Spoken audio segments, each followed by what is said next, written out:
नमस्कार दोस्तों, आपका हार्दिक स्वागत है हमारे यूट्यूब चैनल प्रेरणा स्रोत में।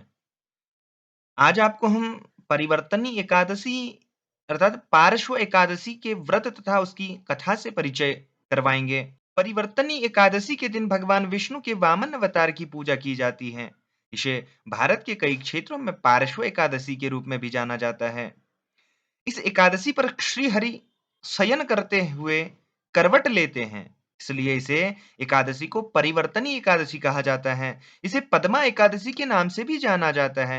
इस व्रत में भगवान विष्णु के वामन अवतार की पूजा करने से वाजपेय यज्ञ के समान फल प्राप्त होता है और मनुष्य के समस्त पाप नष्ट होते हैं। यह देवी लक्ष्मी का आह्लादकारी व्रत है, इसलिए इस दिन लक्ष्मी पूजन करना श्रेष्ठ माना गया है। परिवर्तनी एकादशी व्रत की पूजा विधि। परिवर्तनी एकादशी का व्रत और पूजन, जिसे पार्श्व एकादशी व्रत के नाम से भी जाना जाता है, ब्रह्मा, विष्णु समेत तीनों लोकों की पूजा के समान है। इस व्रत की पूजा विधि इस प्रकार है। एकादशी का व्रत रखने वाले मनुष्य को व्रत से एक दिन पूर्व दसवीं तिथि पर सूर्यास्त के बाद भोजन नहीं करना चाहिए और रात्रि में भगवान विष्णु का ध्यान करते हुए सोना चाहिए। व्रत वाले दिन प्रातः काल उठकर भगवान का ध्यान करें और स्नान के बाद व्रत का संकल्प लें। इसके बाद भगवान विष्णु की प्रतिमा के समक्ष घी का दीप जलाएं। भगवान विष्णु की पूजा में तुलसी, ऋतुफल और तिल का उपयोग करें। व्रत के दिन अन्न ग्रहण ना करें। शाम को पूजा के बाद फल ग्रहण कर सकते हैं। व्रत के दिन दूसरों की बुराई करने और झूठ बोलने से बचें। इसके अतिरिक्त तांबा, चावल, दही का दान करना चाहिए। एकादशी के अगले दिन द्वादशी को सूर्योदय के बाद पारण करें और जरूरतमंद व्यक्ति या ब्राह्मण को भोजन व दक्षिणा देकर व्रत खोलें। परिवर्तनी एकादशी की व्रत कथा कुछ इस प्रकार है कि महाभारत काल के समय पांडुपुत्र अर्जुन के आग्रह पर भगवान श्री कृष्ण ने परिवर्तनी एकादशी के महत्व का वर्णन सुनाया। भगवान श्री कृष्ण ने कहा कि हे अर्जुन, तुम अब समस्त पापों का नाश करने वाली श्री परिवर्तनी एकादशी की कथा का ध्यानपूर्वक श्रवण करो। त्रेता युग में बलि नाम का असुर था, लेकिन वह अत्यंत दानी, सत्यवादी और ब्राह्मणों की सेवा करने वाला था। वह सदैव यज्ञ, तप आदि किया करता था।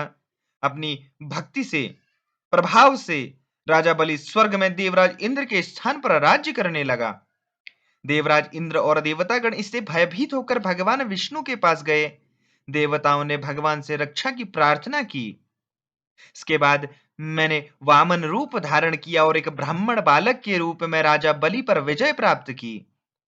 भगवान श्री कृष्ण ने कहा, वामन रूप लेकर मैंने राजा बलि से याचना की, हे राजन, यदि तुम मुझे 3 पग भूमि दान करोगे, इससे तुम्हें 3 लोक के दान का फल प्राप्त होगा।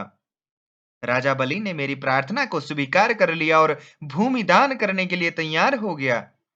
दान का संकल्प करते ही मैंने विराट रूप धारण करके एक पांव में पृथ्वी, दूसरे पांव की एड़ी से स्वर्ग तथा पंजे से ब्रह्मलोक को नाप लिया।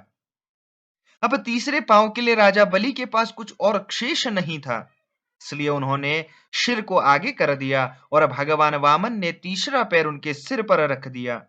राजा बलि की वचन प्रतिबद्धता से प्रसन्न होकर भगवान वामन ने उन्हें पाताल लोक का स्वामी बना दिया। मैंने राजा बलि से कहा, मैं सदैव तुम्हारे साथ रहूंगा।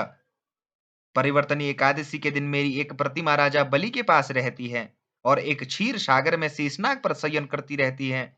इस एकादशी को भगवान विष्णु सोते हुए करवट बदलते हैं। तो दोस्तों, आज हमने आपको परिवर्तनी एकादशी की कथा तथा उसके महत्व के बारे में उसकी कथा बताई। अगर आप इसी प्रकार अन्य सभी त्योहारों का महत्व जानना चाहते तो हमारे चैनल को सब्सक्राइब जरूर करें। धन्यवाद। श्री राधे।